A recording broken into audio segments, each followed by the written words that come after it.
નમસ્કાર દર્શક મિત્રો, લોકમંચમાં આપનું સ્વાગત છે। લોકમંચમાં ચર્ચા કરી રહ્યા છે જમ્મુ કાશ્મીરનો મુદ્દો। ભારત દેશ આઝાદ થયો ત્યારથી આપણને જોવા મળી રહ્યો છે કે ત્યાં આતંકી ગતિવિધિઓ જોવા મળતી હોય। યુપીએ શાસન હોય કે એનડીએ શાસનમાં આપણને જોવા મળી રહ્યું છે કે આતંકી હુમલાઓ જોવા મળી રહ્યા હોય, જેમાં આતંકીઓને ઠાર મારવામાં આવતા હોય, પણ સામે સેનાના જવાનો પણ શહીદ થતા નજરે પડતા હોય। એવામાં આપણે જોયું છે કે વર્તમાન શાસનમાં પણ આ હુમલાઓની ગતિવિધિઓ જોવા મળી હોય અને ગતરોજ જે હુમલો થયો છે જેમાં 44 સીઆરપીએફના જવાનો શહીદ થયા છે। ખૂબ જ મોટો આતંકી હુમલો જોવા મળી રહ્યો છે। ભારતના ઇતિહાસમાં સૌથી મોટો અને ઘાતક હુમલો કહેવામાં આવી રહ્યો છે અને આ હુમલાને લઈને હવે ભારત સરકારની શું ભૂમિકા રહેશે તે ખાસ લોકોની નજર કેન્દ્રિત છે, કારણ કે લોકોમાં એક દુઃખની લાગણી છે, તો સાથે સાથે રોષ પણ જોવા મળી રહ્યો છે કે પાકિસ્તાનને યોગ્ય જવાબ આપવામાં આવે। એની પર ચર્ચા કરી રહ્યા છે। મારી સાથે ચર્ચામાં જોડાયા છે ભરત દેસાઈ કે જેઓ નેતા કોંગ્રેસ છે, અને રાજકોટથી મારી સાથે ચર્ચામાં જોડાયા છે કેપ્ટન જયદેવ જોશી કે જેઓ રક્ષા વિશેષજ્ઞ તરીકે જોડાયા છે। જયદેવજી, આપનું પણ સ્વાગત છે ચર્ચામાં। ધન્યવાદ। જયદેવજી, આપની સૌથી પહેલી પ્રતિક્રિયા શું કહેશો? જે હુમલો જો થયો છે, સમગ્ર દેશ અત્યારે રોષે જોવા મળી રહ્યો છે, સમગ્ર દેશમાં એક સૂર જોવા મળી રહ્યો છે કે પાકિસ્તાનને ક્યારે જવાબ આપણે આપી શકીશું? જી ભદ્રેશજી, આખા દેશમાં એક જ લાગણી છે અને જો 3 શબ્દોમાં આ લાગણી અને આખા દેશની મનસ્થિતિનું નિરૂપણ કરું તો જી શોકમાં છીએ આપણે। જી। બીજું, શૌર્ય દાખવવાની જરૂર છે। જી। હવે શૌર્ય દાખવવા માટે યુદ્ધ મેદાનમાં ખુલ્લેઆમ યુદ્ધ છેડવું જી એ એક જ માત્ર ઓપ્શન નથી। ઇન્ટરનલ સિક્યોરિટી ટાઈટ કરવી એ પણ એક ઓપ્શન હોઈ શકે। જી। ઇન્ટરનેશનલ ડિપ્લોમસીમાં શૌર્ય દાખવવું એ પણ ઓપ્શન હોઈ શકે। જી। અને ત્રીજો અને અંતિમ શબ્દ જે હું કહીશ કે જેનાથી આ એન્કેપ્સ્યુલેટ કરી આખી ભાવનાને, કે સાતત્યપૂર્વક રીતેનું operation. One of surgical strike કરીને અટકી જવું એવું નહીં, કન્ટિન્યુઅસલી, કમ સે કમ ત્યાં સુધી કે જ્યાં સુધી આખું પાક અધિકૃત કાશ્મીર બિલકુલ એના પર તિરંગો ઝંડો ના લહેરાવા માંડે ત્યાં સુધી અટકીએ નહીં। એવી રીતે શોકમાંથી બહાર નીકળીએ, શૌર્ય દાખવીએ બધા મોરચે અને સાતત્યપૂર્ણ રીતે લાંબા ગાળા સુધી આ શૌર્ય દાખવતા રહીએ। જયદેવભાઈ, કેમ આટલી મોટી નિષ્ફળતા આપણી? નિષ્ફળતા ચોક્કસપણે કેટલાય બધા કારણો હોઈ શકે, પણ અત્યારે નિષ્ફળતાઓમાં જવા કરતા જરૂર છે આપણે કઈ રીતે બીજી વાર આ નિષ્ફળતા ના થાય એ જોવાની। પણ નિષ્ફળતાના થોડા કારણો જો ગણાવી દઉં તમને, તો તમે પૂછ્યું છે એટલે કે આટલી મોટી કોન્વોય મેં ત્યાં ઓપરેટ કર્યું છે જમ્મુ કાશ્મીરમાં જ, અને કોઈ પણ સૈન્ય અધિકારી કે ઇવન સૈનિક કે જેણે થોડો વખત પણ ઓપરેટ કર્યું હોય એમ કહી શકે કે 70 થી વધુ ગાડીઓનો કાફલો એ બહુ મોટો કાફલો છે। ચોક્કસ 2500 જેટલા જવાનોએ જવું પડે એ પણ એક જરાક મોટી વાત છે। જી।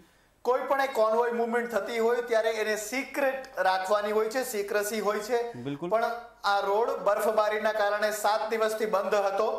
હવે એ બંધ હોવાના કારણે આ મૂવમેન્ટ છતી થઈ ગઈ હતી, લગભગ બધાને ખબર હતી। અને કાફલાના મૂવમેન્ટની પહેલા કદાચ રોડ ઓપનિંગ પાર્ટી, આ જે એસયુવી ગાડીની વાત છે કે જે એસયુવી ગાડી રેમેન થઈ, એક ડિટેક્ટ થઈ શકી, ના થઈ શકી, સ્થાનિકોના સપોર્ટથી આવી, કદાચ ત્યાં તો સ્થાનિકો એ હદે play hand in hand with the terrorist, એટલે એને કારણે થઈ। આ બધા પ્રશ્નાર્થો છે, પણ એક કદાચ એ પણ હિન્ટ આમાં આપણને આપે છે કે આ બધી ઉડીને આંખે વળગે એવી મિસ થયા હોય તો પણ શું કામે ફરજ પડી હશે આ લોકોને આ કરવાની? કારણ કે ત્યાં ટેરરિસ્ટ સામે સુરક્ષા બળનો જે રેશિયો છે એ બહુ નેગેટિવલી સ્ક્યુડ છે। સુરક્ષા બળો એટલા ઓછા છે એટલે એમણે પોતાની જાતને જોખવી પડે છે, એટલે આ બધી બાબતોને કદાચ નજરઅંદાજ કરીને પણ એમણે એમના ડ્યુટી સ્ટેશન પર જવાની ઉતાવળને કારણે આ બન્યું હોય એવું કહી શકાય। ભરતભાઈ, શું કહેશો એક પક્ષના નેતા તરીકે અને એક સામાન્ય વ્યક્તિ તરીકે બી આ ઘટનાને કઈ રીતે વખોડો છો?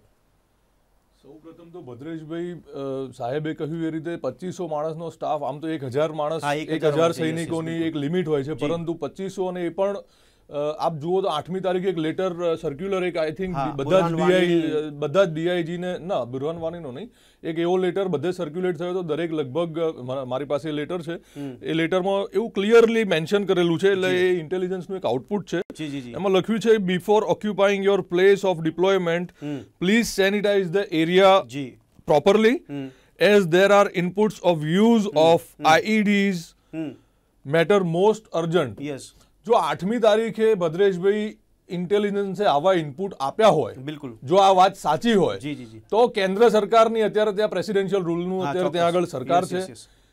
ભગવો નકશો આખા ભારત દેશમાં જે પેઇન્ટ કરીને સોશિયલ મીડિયામાં જે આપણે 2-4-6 મહિના પહેલા ફરતો જોયો, એટલે ભારતીય જનતા પાર્ટીનું એક જનૂન હતું કે આખા દેશમાં ભારત એટલે કોંગ્રેસ મુક્ત ભારત હોય, એના માટે એવા એક નકશા ફરતા થયા હતા. એટલે એમના આ જનૂનમાં એમણે પીડીપી સાથે ગઠબંધન કરી નાખ્યું. પીડીપી નું બેકગ્રાઉન્ડ શું હતું આખા દેશને ખબર છે. તો એવું તો એમની શું મજબૂરી હતી કે એમને ત્યાં પીડીપી સાથે ગઠબંધન કરવું પડ્યું? એવી એમની શું સત્તા લાલસા હતી કે એમને પીડીપી સાથે ગઠબંધન કરવું? ગઠબંધન કર્યું વાંધો નથી, પણ તમે અડધે વચ્ચે સરકાર છોડીને જતા રહ્યા. ઇલેક્શન છે 6 મહિના પછી, ખબર છે કે જનરલ ઇલેક્શન 2019 ના દેશના ઇલેક્શન છે, એના 6 મહિના પહેલા તમે ત્યાંથી ગઠબંધન તોડી દો છો, પછી પ્રેસિડેન્શિયલ રૂલ લાગુ પડે છે. એટલે આમાં કેન્દ્ર સરકાર દરેક રીતે લગભગ વિદેશ નીતિ કહો કે, અને બીજું ભદ્રેશભાઈ લગભગ આમાં જો આપણે વધારે અંદર જઈએ તો મૂળ મુદ્દો આમાં જે છે બેરોજગારી છે. સાહેબે કહ્યું કે લોકલ સપોર્ટ પણ ત્યાં આગળ, કદાચ સાહેબે કહ્યું ને ના કહ્યું હોય તો હું કહું છું કે ત્યાં આગળ લોકલ સપોર્ટના સિવાય આ વસ્તુ પોસિબલ થાય નહીં, કારણ કે આ દેશની અંદરનો હુમલો છે, કોઈ સરહદ ઉપરનો હુમલો નથી. દેશની અંદર આવીને હુમલો કરેલો છે, એટલે લોકલ સપોર્ટ વગર આ હુમલો થાય નહીં. જે પ્રમાણે ત્યાં છેલ્લા 4.5 વર્ષથી ખીણની અંદર સ્ટોન પેલ્ટિંગની એક્સરસાઇઝ ત્યાંના યુવાનો કરે છે. પહેલા કાશ્મીર એક જગ્યા, એક આપણે સ્વર્ગ તરીકે આપણે એને અત્યારે પણ સ્વર્ગ છે, એ લોકો ફરવા જાય ટુરિસ્ટ સ્પોટ તરીકે કાશ્મીર લોકો જોતા હતા, એટલે એની રોજગારી ત્યાં આગળ મળતી હતી. ઘણા સમયથી છે આ મુદ્દો, તો ત્યાં આગળ રોજગારી મળતી હતી. પણ છેલ્લા 4.5 વર્ષથી તમે જુઓ, જ્યારથી આ એનડીએ ની સરકાર બની છે ત્યાંથી ત્યાં સ્ટોન પેલ્ટિંગ એક્સરસાઇઝ એટલે એક નોર્મલ રૂટીન થઈ ગયું છે. અને ત્યાં રોજગારી ન હોવાને કારણે ત્યાં આજે ઘર કોઈ પણ નાના માણસને ઘર ચલાવવાની એક પરિસ્થિતિ હોય છે, જે સામાન્ય છે. એટલે આતંકવાદ અત્યારે ત્યાં એટલું ઈઝી બની છે, કદાચ મને જ્યાં સુધી લાગે છે ત્યાં સુધી કાશ્મીરની અંદર, કે તમે 5-25-50 હજાર રૂપિયા આપો તો કોઈ પણ નાનો યુવાન તૈયાર થઈ જાય તમે કોઈ કરવા માટે. આવા જે સંગઠનો ત્યાં એક્ટિવ હશે એ 5-25 હજાર 50 હજાર માટે આવા યુવાનોનો ઉપયોગ કરે છે, ઉપયોગ થાય છે. બીકોઝ સરકારની બેરોજગારી જે પ્રમાણે 45 વર્ષની હદે અત્યારે બેરોજગારી ભારત દેશની, જે ડિમોનિટાઇઝેશનની મોદી સાહેબ વાતો કરતા હતા કે આમાંથી કમર તૂટી, હું ભારતની, જમ્મુ કાશ્મીર ભારતની જ હિસ્સો છે, પણ જે બેરોજગારીની સમસ્યા આપકો તો બેરોજગારી કાશ્મીરમાં વધારે છે ભદ્રેશભાઈ. એટલા માટે જે વાત હતી કે બેરોજગારી ત્યાં વધારે છે, એટલે ત્યાંનો યુવાન સહેલાઈથી આતંકવાદમાં પ્રવેશી જાય છે, અને એના આપણને આ બધા રિઝલ્ટ જોવા મળે છે. મેં કહ્યું એમ 8મી તારીખનો સર્ક્યુલર હતો, ઇન્ટેલિજન્સના ઇનપુટ હતા, તો શેના માટે આટલો મોટો હુમલો થયો? આપણે શું લાગે છે, મને બહુ નવાઈ લાગે છે. ઇનપુટ્સ હોવા છતાં પણ આપણે ફેલ સાબિત થઈ રહ્યા છે, તો આપણી સક્ષમતા ક્યાં ગઈ? અને આપણે ટેકનોલોજીકલી કેમ આપણે સાઉન્ડ જોવા નથી મળી શક્યા? અને બીજી બાબત, લેટર હોવા છતાં પણ આપણે કોર્ડન ના કરી શક્યા અને મોનિટરિંગ ના કરી શક્યા, ઓબ્ઝર્વેશન ના કરી શક્યા. શું આ ખરેખર માની લેવું કે પોલિટિકલ વિલ પાવર આપણને ઓછો પડી રહ્યો છે, એટલે આવી ઘટનાઓ બની રહી છે અને એટલે જવાનો શહીદ થઈ રહ્યા છે? ભદ્રેશજી, કદાચ આને પોલિટિકલ વિલ પાવર સાથે ના જોડું, કમસે કમ હું ના જોડું એક સંરક્ષણ નિષ્ણાત તરીકે તો બરાબર લાગશે. એટલા માટે કે પોલિટિકલ વિલ પાવરની જો વાત કરીએ તો હમણાં 6-8 મહિના પહેલા સુધી કેન્દ્ર સરકારમાં જે પાર્ટી છે એનું ત્યાં ગઠબંધનમાં સરકાર હતી. જો વિલ પાવર એટલો જ મજબૂત હોત તો એ સમયે નિર્દોષ ભ્રમિત યુવાનો, એવા 9000 યુવાનો કે જેના ઉપર માત્ર ખાલી આંતરિક શાંતિ ડખોડવાની જ કલમ લાગી હતી, કોઈ આકરી કલમ નહોતી લાગી. એના ઉપરથી એ કલમ પાછી ખેંચવાની વાત જો ન થઈ હોત તો આજના તારીખમાં જે આ આત્મઘાતી ડ્રાઈવર છે એ કદાચ 6 મહિના પહેલાનો, 1 વર્ષ પહેલાનો એ પથ્થરમાર ભ્રમિત યુવક જ હશે. બિલકુલ બિલકુલ. એટલે બીજી વાત થઈ ઇન્ટેલિજન્સ ફેલિયરની. Let us spare a thought for the armed forces. Armed forces માટે પણ વિચારીએ. આર્મ ફોર્સિસની મૂવમેન્ટ્સ, એમના ઓપરેશનને હું અહીંયા ક્રિકેટ સાથે સરખાવું થોડું તો, એક બોલર કેટલા બધા બોલ નાખે છે, એમ ત્રાસવાદીઓ કેટલા બધા એટેમ્પ્ટ કરતા હોય છે આતંકી હુમલાને કરવાના. બેટ્સમેન રમે છે પણ એને આઉટ થવા માટે એક જ બોલ જોઈ છે. આપણે ડ્યુ વેઇટેજ આપીએ, સન્માન આપીએ, એમની બહાદુરીનું પણ ધ્યાન રાખીએ કે આવા કેટલાય એટેમ્પ્ટ્સ ને, આવા કેટલાય આતંકી કાવતરાઓને આપણા ડિફેન્સ ફોર્સિસે ખાળવાની ટ્રાય કરી હશે, ખાડિયા હશે, પણ એ હેડલાઇન નથી બનતું. આ એક મિસ્ટેક, અને એમાં કોઈ નો ડિનાઇંગ ધ ફેક્ટ મિસ્ટેક થઈ છે, પણ એને કારણે બેટ્સમેન આઉટ થયો છે. સુરક્ષા ફોર્સિસે પોતે પોતાના જવાનોને ગુમાવીને આનો ખામિયાજો પૂરવો પડ્યો છે. ઓકે, પણ જયદેવભાઈ, કેન્દ્ર સરકારની કોઈ ભૂમિકા ન માની શકે એવું ખરેખર આપણે, કારણ કે રાષ્ટ્રપતિ શાસન છે, કેન્દ્ર સરકાર સીધી રીતે કનેક્ટેડ છે. હવે તો જે સ્વતંત્રતાની વાત હોય, જે છૂટ આપવાની વાત હોય, એ કેન્દ્ર સરકારના હાથમાં જ છે ને? હા, એટલે એ તો કોઈ કહી જ ના શકે કે કેન્દ્ર સરકાર પોતાનો પલ્લો ઝાડે એવું. ત્યાંના ગવર્નર સત્યપાલ મલિકજીએ પણ અમુક બાબતોમાં જે ચૂક રહી છે કે જે નોર્મલ પ્રોસિજર થી અલગ છે એ સ્વીકાર્યું છે. જી જી જી.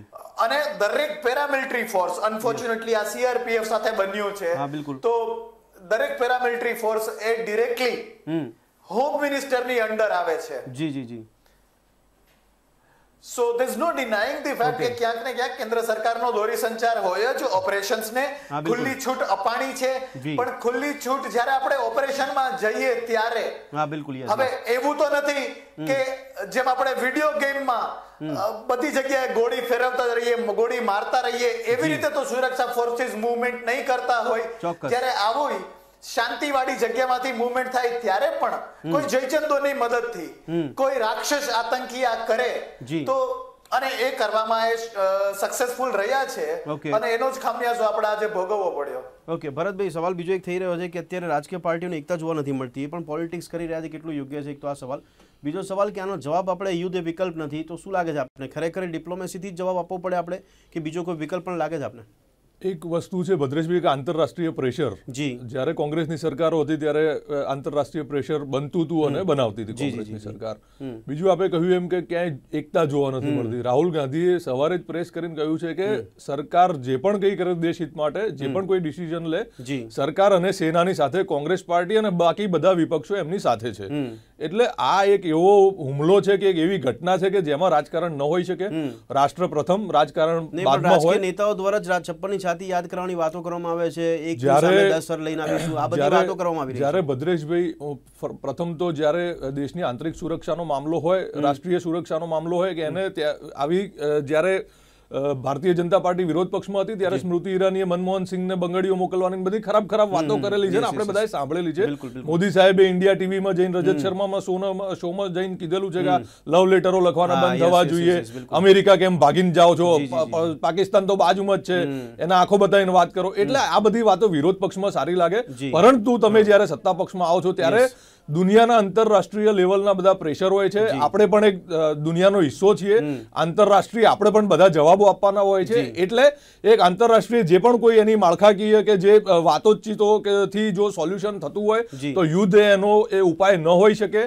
અને અત્યારે આપણે શાંતિપૂર્ણ વાતાવરણમાં, જયદેવભાઈએ કહ્યું કે અત્યારે આ કોઈ વોર નતું ચાલતું કે આપણે આટલા બધા માણસો ખોવા પડ્યા. એક શાંતિપૂર્ણ વાતાવરણની અંદર આપણા દેશની અંદર આવીને થયેલો હુમલો છે. હું હજુ કહું છું કે એમાં લોકલ સપોર્ટ ખૂબ વધારે હતો, જેનું ફક્ત કારણ બેરોજગારી અને ઇન્ટેલિજન્સની જે કહેવાય ખામી રહી છે. સપોર્ટની વાત કરો એટલે એક સવાલ થાય જયદેવભાઈ, એક સવાલ થઈ રહ્યો છે કે જો સ્થાનિક લોકોનો સપોર્ટ હોય તો આ ઘટનાને અંજામ મળી શકે, સ્થાનિક લોકોનો સપોર્ટ હોય તો ત્યાં આર્મી દ્વારા સર્ચ ઓપરેશન પણ હાથ ધરાઈ શકે છે અને આતંકીઓને ઠાર મારવામાં પણ આવે છે. આ બંને પરિસ્થિતિ જોવા મળી રહી છે જયદેવભાઈ.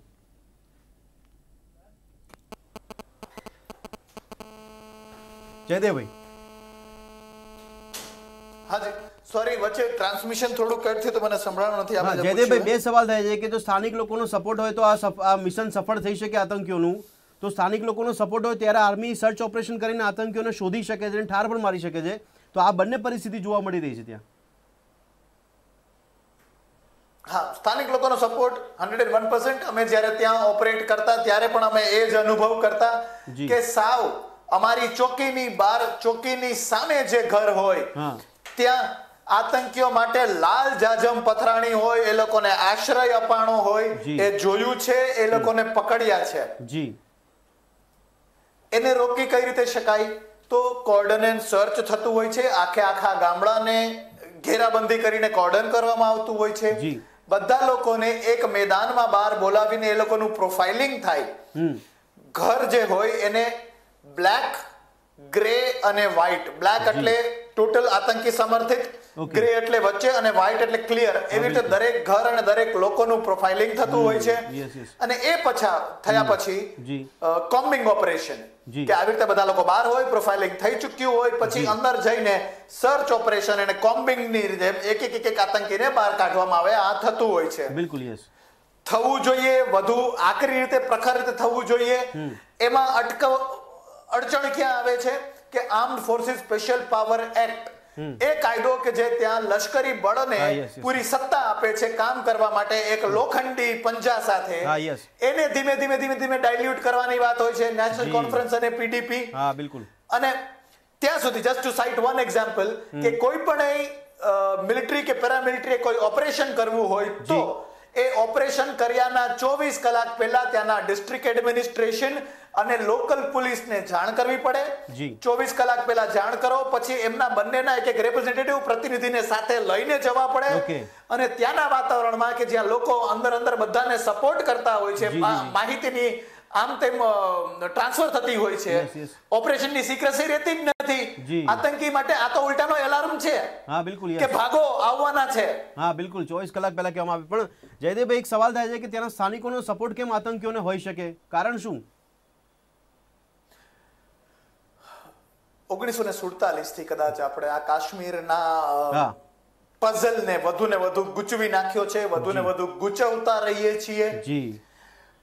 આઝાદીના અમુક મહિના પછી તો આપણે પાકિસ્તાનને પાઠ ભણાવી દીધો તો. આપણી ફોર્સિસે પાકિસ્તાનીઓને, કબાયલીઓને પાછળ ધકેલી દીધા હતા. જી બિલકુલ. એમને અચાનક જ રોકાઈ જવાનું જે સીઝ ફાયર, યુદ્ધ વિરામની વાત થઈ અને જે ફોર્સિસ જ્યાં હોય ત્યાં જ તેમણે રોકાઈ જવું એવો આદેશ થયો. એને કારણે ઉદ્ભવી એક વળી નવી કોમ્પ્લિકેટેડ લાઈન, જેનું નામ છે લાઈન ઓફ કંટ્રોલ. બરાબર છે. યસ. આ લાઈન ઓફ કંટ્રોલ ની આ તરફ આપણે આવી ગયા અને પેલી તરફ બની ગયું પાક અધિકૃત કાશ્મીર.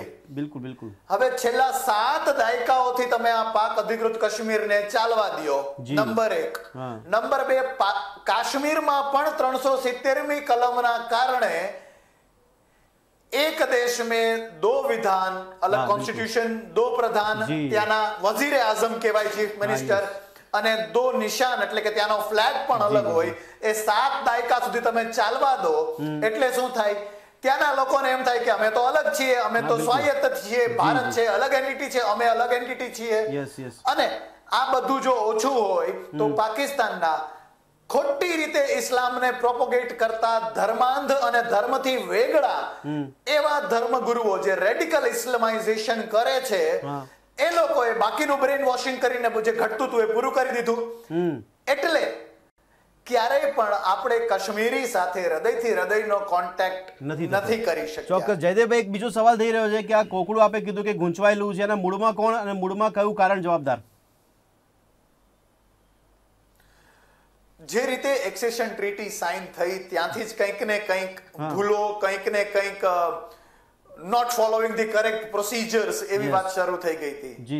હરિસિંગે સાઇન કરવામાં ખૂબ લેટ કર્યું, એ પછી આતંકીઓને આપણે પૂરા ધકેલ્યા નહીં. આપણે નવી એક એલઓસી ની લાઈન નું નિર્માણ કર્યું. 47 પછીની વાત કરી આપણે, તો જીત લો દિલ.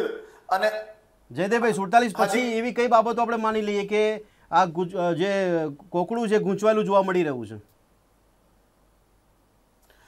370મી કલમનું બનવું, એને પાછું આપણે રદ બાતલ ના કરવી 370મી કલમને.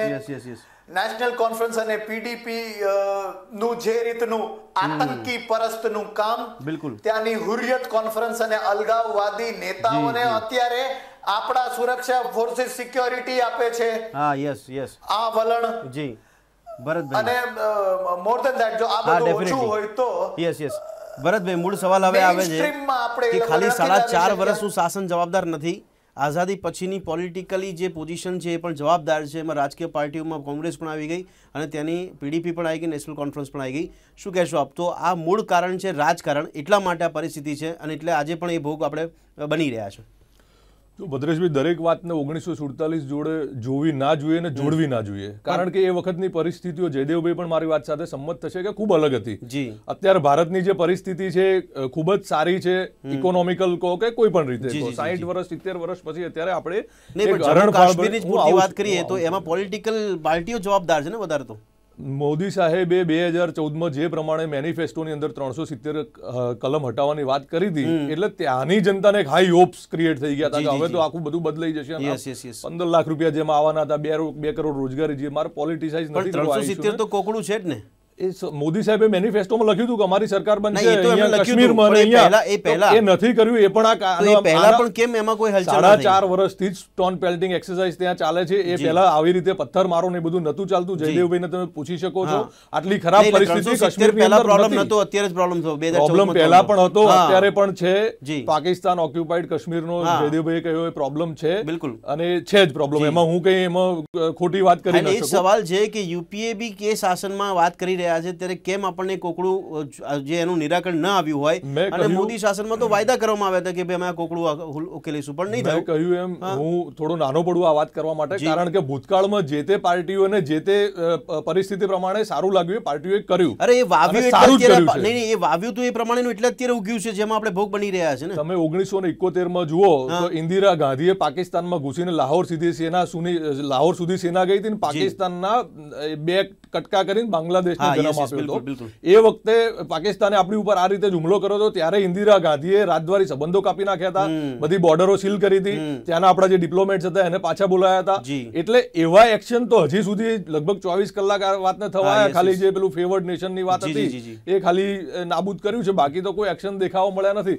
એટલે જે છે અત્યારે આપણે અત્યારની વાત કરવી પડે. દરેક વાતને આપણે 1947માં તો ભદ્રેશભાઈ 1947માં સોયાબીન નથી બનતી, અત્યારે આપણે ચંદ્ર ઉપર જઈએ છીએ. એટલે એ વાત નહીં કરવી જોઈએ. આની સાથે સવાલ એ છે કે આ સિલસિલો ચાલુ ન રહેવો જોઈએ. એની વાત ઉપર આવું છું. સિલસિલો બિલકુલ ચાલુ ન રહેવો જોઈએ. આતંકવાદ અસહ્ય છે, સહન કરી ન લેવો જોઈએ. દેશના ભાગ આતંકવાદના લીધે ન થવા જોઈએ, એવું આજે કોંગ્રેસના અધ્યક્ષ રાહુલ ગાંધીએ પણ કહ્યું છે. કોંગ્રેસ પાર્ટી જ્યારે પણ દેશને જરૂર પડે ત્યારે સેના અને જે પણ સત્તા પક્ષ પર સરકાર હોય એની સાથે છે. જયદેવભાઈ, છેલ્લો સવાલ આપને પૂછીશ કે રાજકીય પાર્ટી કોઈ પણ હોય, આપણે નામ સાથે વાત મારે મને 30 સેકન્ડનો સમય આપીશ તમને, પણ એક છેલ્લો સવાલ કે શું થઈ શકે છે આ પરિસ્થિતિમાં? ફક્ત વાતો ને વાતો જ, કારણ કે વાટાઘાટોની જ શક્યતા વધારે જોવા મળી રહી છે કે વાતો સિવાય પણ આપણે કંઈક કરી શકીશું? ચોક્કસપણે કરી શકીએ એમ છીએ અને કરવું જોઈએ જી. અને એના માટે આમ જોવો ભદ્રેશજી તો સ્ટેજ સેટ છે જી. કઈ રીતે કે જમ્મુ કાશ્મીરમાં અત્યારે ગવર્નર્સ રૂલ છે, એટલે કોઈ પાર્ટીનું શાસન નથી જી. કદાચ પહેલી વાર બહુ સારી રીતે, અને અત્યારે પણ આપણા જે પેનલિસ્ટ મિત્ર છે એમને પણ હું બિરદાવું કે બધી પાર્ટીઓ એક સ્વરમાં વાત કરે છે. બરાબર છે. આ બે વસ્તુ થઈ ગયા પછી હવે શું કરી શકાય એક્ઝેક્ટલી એ કે P5 નેશન્સ, જે 5 security council of the United Nations ના જે પરમનન્ટ મેમ્બર નેશન્સ છે, એ લોકોને પોતાની સાથે લ્યો. તકલીફ પડશે ચાઇનાને સાથે લેવામાં, પણ એટલીસ્ટ એને એ કહી દો કે જો તમે અમારો વિરોધ કરો અને ચાઇનાનો સપોર્ટ કરો તો પાકિસ્તાનની જેમ તમે પણ એક ટેરરિસ્ટ નેશનને સપોર્ટ કરનાર દેશ બનશો. જેમ અફઘાનિસ્તાનમાં એટેક થઈ શકે, ઇરાકમાં એટેક થઈ શકે અને સિરિયામાં એટેક થઈ શકે, એમ યુનાઇટેડ નેશન્સના પીસ કીપિંગ ફોર્સની મદદ લઈને પાકિસ્તાનને અને આતંકીઓને પાકિસ્તાનમાંથી ખદેડો. યસ ભરતભાઈ, આ કોઈ પહેલો હુમલો નથી. લગભગ 16-17 હુમલા 2014 થી અત્યાર સુધી થયા છે. પઠાણકોટમાં આપણે શું જોયું, ઉરીમાં શું જોયું? ઉરીમાં સર્જિકલ સ્ટ્રાઇક સરકાર કરે છે. અગાઉની ઘણી સરકારોએ સર્જિકલ સ્ટ્રાઇક્સ કરેલી છે, પરંતુ એને જે પ્રમાણે યુપીના ઇલેક્શનમાં બોર્ડ લગાવવામાં, આખા ભારતમાં બોર્ડ લગાવવામાં, મીડિયામાં ચલાવવામાં આવ્યું, ઓપરેશનના વિડીયો બહાર આવ્યા, એટલે વિરોધીઓ કે દુશ્મનોને જે ના તકલીફ હોય એ પણ કદાચ તકલીફ થાય. એટલે રાષ્ટ્રીય સુરક્ષાનું કોઈ દિવસ પોલિટિસાઇઝેશન ન થવું જોઈએ. અને હું હજી પણ આ મંચ ઉપરથી કહું છું કે ભારતીય જનતા પાર્ટી અથવા સત્તા પક્ષે 2019ના ઇલેક્શનમાં આ મુદ્દાને રાજકીય મુદ્દો ન બનાવવો જોઈએ. આ રાષ્ટ્રીયની સુરક્ષાનો મામલો છે, એને સુરક્ષિત જ રાખવો જોઈએ. આનો કોઈ રાજકીય ઉપયોગ ન કરવો જોઈએ. એક નિષ્કર્ષ કાઢીશું આપણે. અત્યારે સમગ્ર દેશમાં રોષની લાગણી જોવા મળી રહી છે, પરંતુ સવાલ તો એ થાય છે કે આમાં ફક્ત વાત અને વાયદા ન હોવા જોઈએ, સીધો જવાબ હોવો જોઈએ એવું લોકો કહી રહ્યા છે. પણ ઘણી બધી બાબતો અને ઘણા પરિબળો પણ અસર કરતી હોય છે, કારણ કે સીધી રીતે આપણે યુદ્ધ કરી શકતા નથી, પણ એક દબાણ ઊભું કરી આંતરરાષ્ટ્રીય સ્તર પર અને ત્યારબાદ જવાબ આપી શકાય એવી આપણે આશા સેવી શકીએ છીએ. પરંતુ એક મહત્વની બાબત છે કે ચૂંટણીનું વર્ષ છે, ચૂંટણીનો સમય છે, તો ચૂંટણીલક્ષી આ મુદ્દો ન બનવો જોઈએ, કારણ કે જો ચૂંટણીલક્ષી મુદ્દો બન્યો તો લોકોએ સમજવાની જરૂર છે કે આખરે શહીદ જવાનોના ભોગે પણ જો ભારતમાં રાજનીતિ થાય તો એનાથી મોટી કમનસીબી કોઈ ના કહી શકાય. આ ચર્ચાને સમાપ્ત કરે. જયદેવજી, આપણે ચર્ચામાં ભાગ લીધો તે બદલ આપનો ખૂબ ખૂબ આભાર. ભરતભાઈ, આપનો પણ ખૂબ ખૂબ આભાર. ફરી મળીશું દર્શક મિત્રો લોકમંચમાં એક નવા વિષય સાથે. ત્યાં સુધી રજા આપશો. નમસ્કાર.